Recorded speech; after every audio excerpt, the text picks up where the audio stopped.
বিসমিল্লাহির রহমানির রহিম। প্রিয় দেশবাসী, আমি মোহাম্মদ আবুল কালাম জয়গুরু। আমি আজকে 2.5 মাস আগে মান্ডা থানা জয় বাংলার মোড় নগা একটি বিয়ে করছিলাম। এই মেয়েটা আমাকে বলে দাড়ি ফালায় দিতে। আমার সব কিছু দেখে মেয়েটা বিয়ে বইছে, কেন আমাকে বলে দাড়ি ফালায় দিতে? দেশবাসীর কাছে আমি জানাই, এটা হলো কালামের বউ।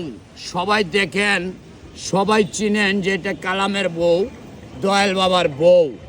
এই মহিলা যাতে আর কেউ ক্ষতি করতে না পারে, তাই আপনারা দেশবাসী সবার কাছে আমার অনুরোধ রইল, আপনারা সবাই দেখবেন, বিষয়টা চিন্তা করে। এটাই আমার অনুরোধ সবার কাছে।